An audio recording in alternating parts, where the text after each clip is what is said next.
Hi, everyone. I wanted to come back and discuss mute groups on the Behringer.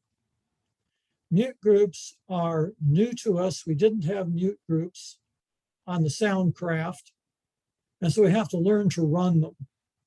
So that's what this video will cover. So let's go to the Behringer and let's take a look.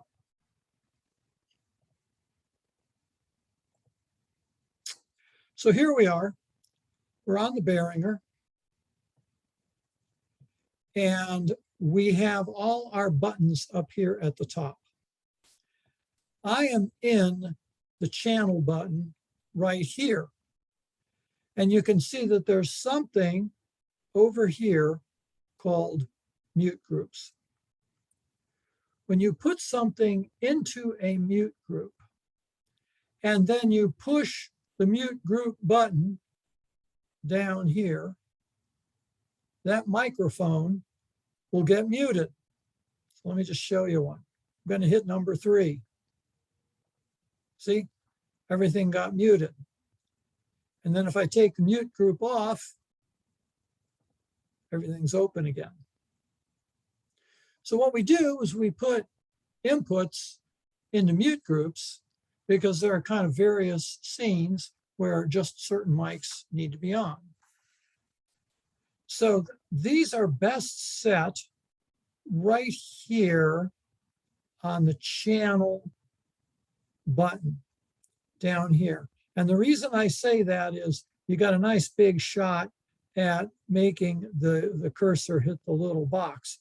You can, in fact, set them down here, but you can see it's really teeny and you can miss, especially in the sound room, because the ergonomics of that workstation are terrible, and so you can really miss very easily. And then you can also miss and accidentally hit the mute itself. So the best way to set the mute groups is right here. So let's walk through some of the various mute groups that are set. We may need to change these from service to service, but I think they are a pretty good coming in position. The first mute group we have is mute group 1. It covers the piano, congregational left, congregational right, and maybe an instrument or so, and the lectern. So you've probably tumbled to it. That's what we would use when we're doing congregational singing. If we have the organ, it's going to come in through congregational left and right. The soloist is going to come in through the lectern. And if we're using the piano will come in through the piano channel. If the piano is not being used, it's not going to be jacked in. The mic isn't even physically present, so you don't have to worry about that. And so this is a nice group to be using when we're doing congregational singing. Number 2 was really set up for the praise band. And so the last time they sang, they had a quartet. And so here was this group of people right here, and they had microphones. And then they were also using the lectern.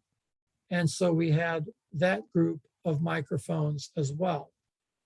I expect this mute group to be the most dynamic. This is the one that's going to change week to week as different instrument combinations show up. Mute group 3 is for the sermon. And as you can imagine, we've got all the microphones muted. Note that I didn't mute the main output because these mute groups cross all the buses, Sanctuary and VMix. So if you turn this off, you've turned the whole bus off, and you don't want to turn it off because it'll turn off both channels. So that's why I don't do that. So here we have all these mics turned off.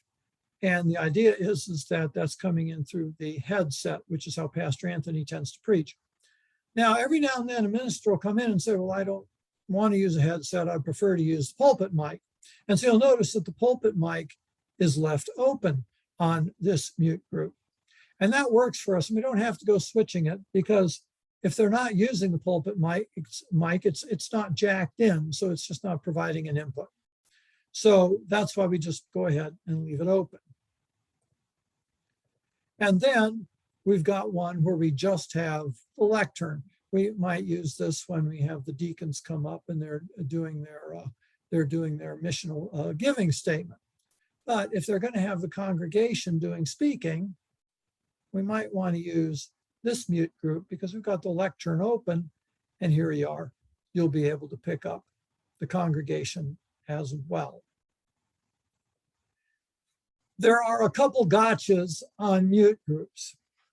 And the first gotcha is if you set something manually, just going to set that one right there, it is going to assume that you're running that channel manually.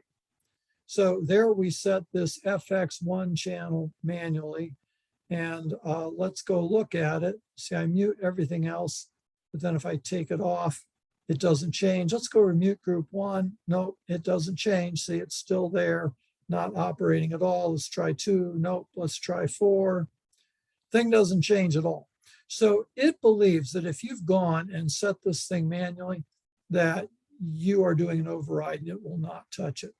And so that is the first gotcha on mute groups. The second gotcha is that these things do not toggle between each other. So if you set mute group 1 and then you decide to go to mute group 4, 1 does not come off.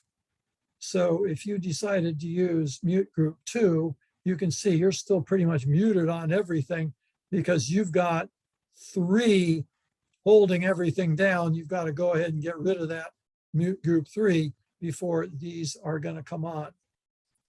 This does give us the ability to kind of layer these mute groups, and you could have a fairly sophisticated doing part of a band, all of a band, none of a band. I suppose if you're really doing professional recording for some band, it makes sense. But I think for us, just having these various mute groups for the various scenarios really makes sense. The best thing that you can do when you're doing sound, one of the best things is come in, and especially as you're going through the sound checks, walk through these mute groups and make sure you're happy with them. So you take a look and make sure, okay, they're going to be singing. Is this really going to work? Here's the praise band. Is this really going to work? For the sermon, is this really going to work? Et cetera, et cetera. And so if you see problems, then you can make adjustments to the mute group coming here for the individual channels and kind of get prepared for the service in that fashion. So that's mute groups, and they can be very handy, but they are a bit of a challenge, and we just have to be very careful about what we're doing with them.